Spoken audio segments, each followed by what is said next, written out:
Saya Pendeta HKBP Resort Parulian Litong Lihuta, menyapa Bapak Ibu serta saudara-saudaraku sekalian dimanapun saat ini berada. Salam sejahtera bagi kita semua. Sebelum kita mendengar dan merenungkan firman Tuhan, marilah kita berdoa. Kami membuka hati dan pikiran kami untuk disapa firman Tuhan. Berfirmanlah bagi kami. Amin. Firman Tuhan yang menjadi sumber kekuatan dan sukacita bagi kita dalam melaksanakan aktivitas kita satu hari ini, Senin 28 Oktober 2024, tertulis dalam Kisah Para Rasul pasal 16 ayat 14. Demikian firman Tuhan.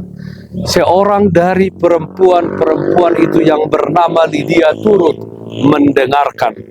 Ia seorang penjual kain ungu dari kota Tiatira yang beribadah kepada Allah.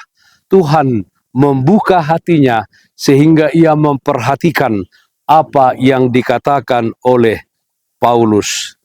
Ibadahmu dalam perbuatanmu.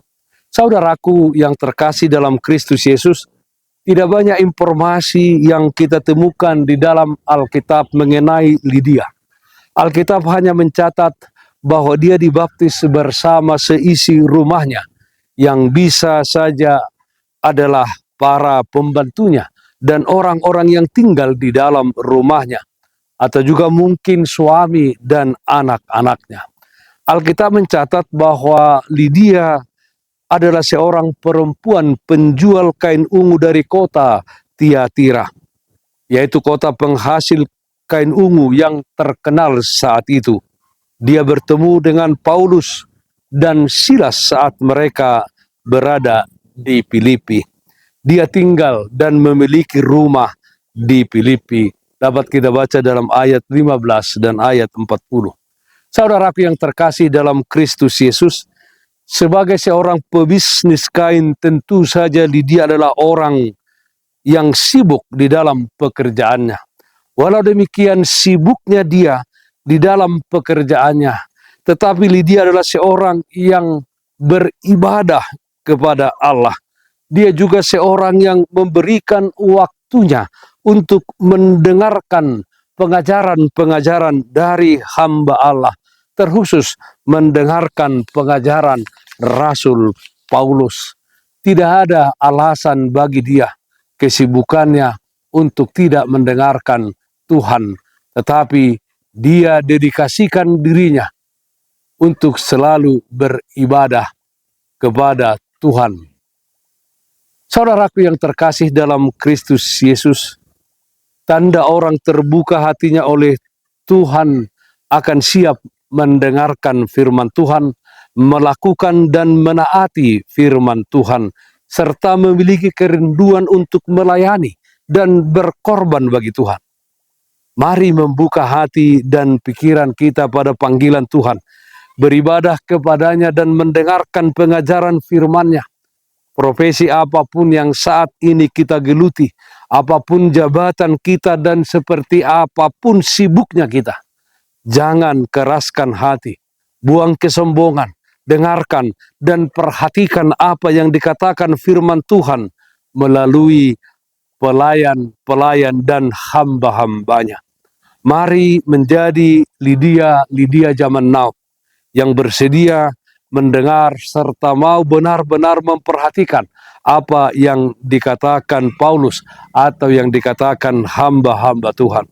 Kiranya hati kita tersentuh oleh ibadah yang kita ikuti dan pembacaan firman yang kita lakukan, di mana kita menjadi orang yang memperhatikan dan menjadi orang yang selalu peduli kepada orang-orang lain, kepada orang yang membutuhkan pertolongan kita.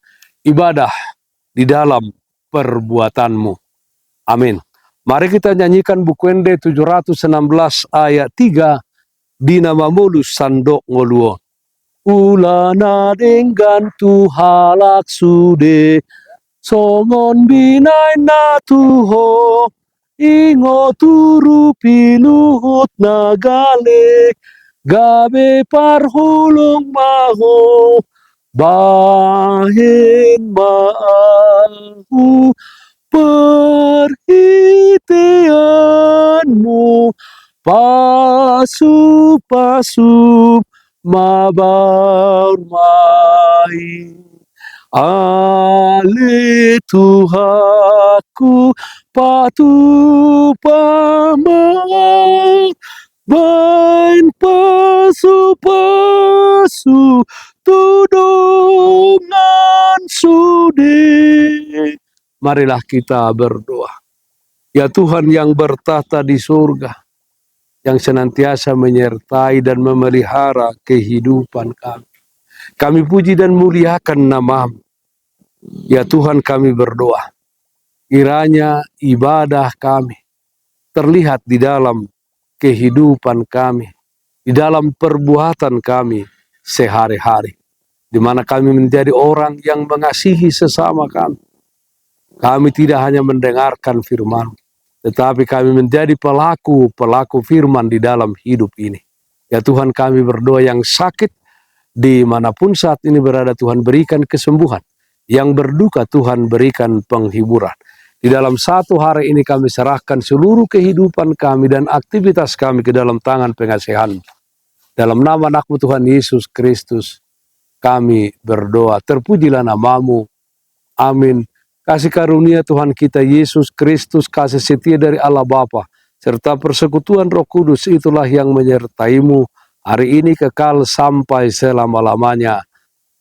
Amin. Bapak Ibu saudara-saudaraku yang terkasih, taatlah akan protokol kesehatan. Jagalah kesehatan jasmanimu, terlebih kesehatan rohanimu. Bersihkan hatimu, cintai dan kasihilah sesamamu. Tetaplah berdoa kepada Tuhan, sumber berkat dan anugerah di dalam kehidupanmu. Salam kasih dari Tuhan Yesus Kristus untuk saudaraku semua. Salam sehat, tetap semangat. Tuhan Yesus memberkati. Shalom.